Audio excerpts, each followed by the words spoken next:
And Frank's The Diary of a Young Girl is the real and unfiltered record of a teenage girl's life while hiding from Nazi persecution during the Second World War, offering a deeply human perspective on one of history's darkest periods.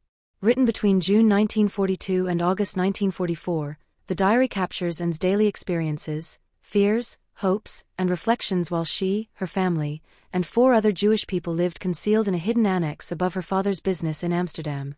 The story begins when Anne Frank, a lively, intelligent, and observant 13-year-old, receives a red and white checkered diary as a birthday present on June 12, 1942. She names it Kitty, and begins writing to it as a trusted friend, using it to record her thoughts and feelings in a world where she often feels misunderstood. Anne's early entries describe her ordinary life before the hiding, her relationships with friends, her schoolwork, her crushes, her family dynamics. But alongside these light-hearted descriptions, there's an awareness of the growing danger for Jews in Nazi-occupied Holland. Anti-Jewish laws have stripped them of basic rights. They must wear the Yellow Star of David, cannot use public transport, attend cinemas, or visit public places freely.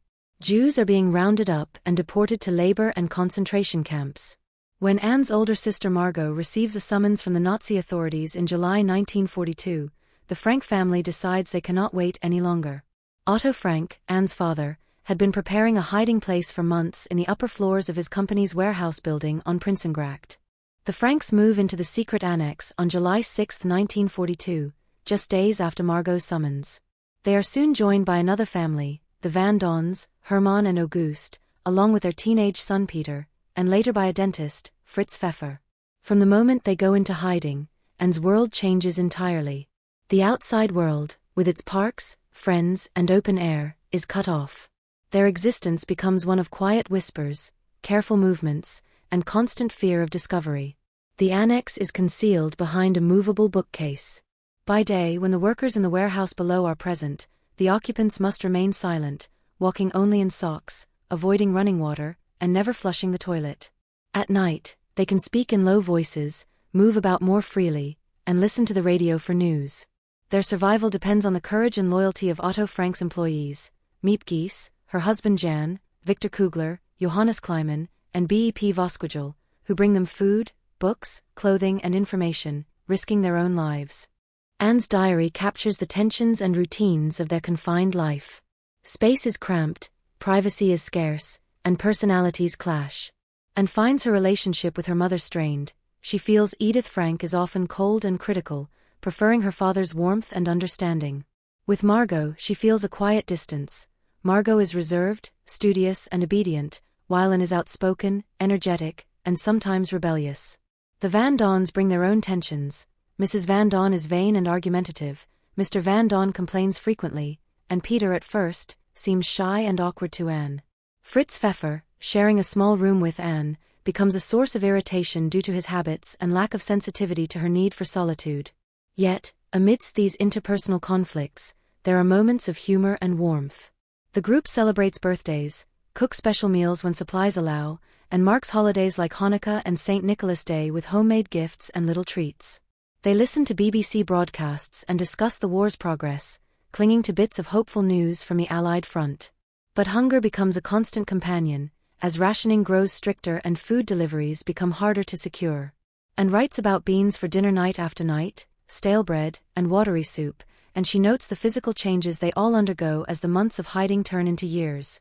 Anne's diary is more than a chronicle of events. It is an evolving portrait of a young girl growing into a young woman under extraordinary circumstances.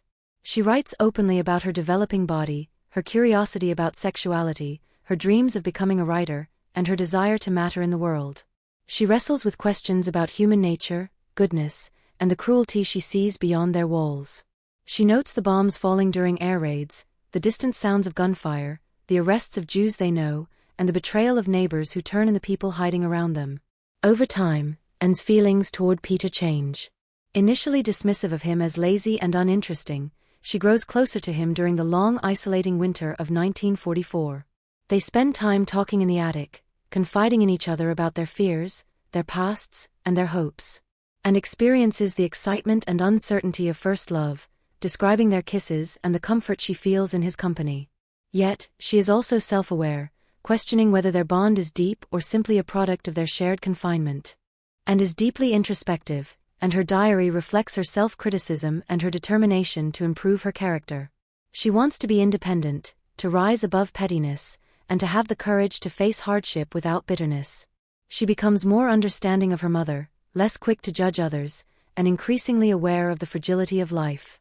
Her ambition to be a journalist or writer grows stronger, and she begins revising her earlier diary entries with the hope of publishing them after the war, especially after hearing a Dutch minister on the radio appeal for citizens to document their wartime experiences.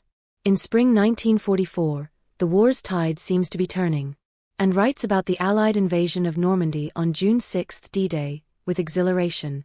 There is talk of liberation, of the Germans retreating, of the war ending soon. Yet, the dangers remain ever present. Arrests of Jews and resistors continue, and the black market, which the helpers rely on for food, becomes riskier.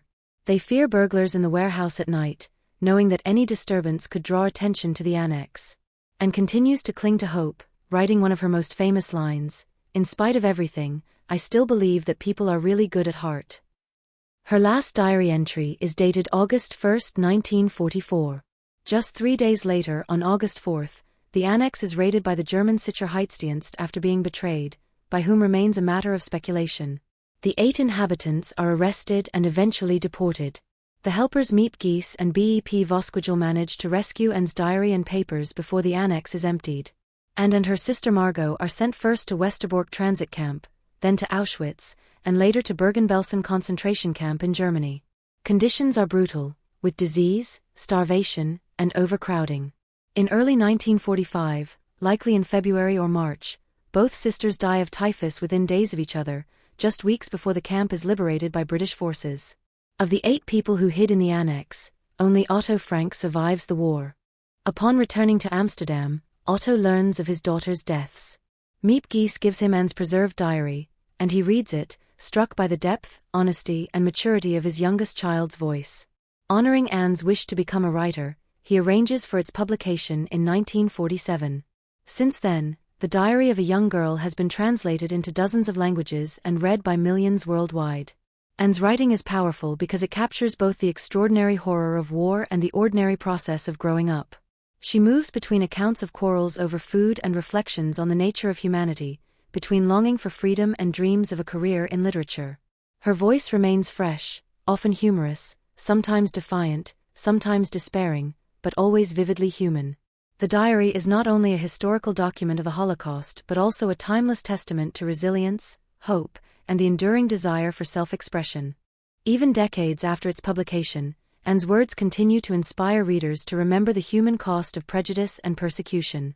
Her story resonates because it shows that behind the statistics of war are individuals with dreams, loves, flaws, and the capacity for greatness, even when the world conspires to silence them.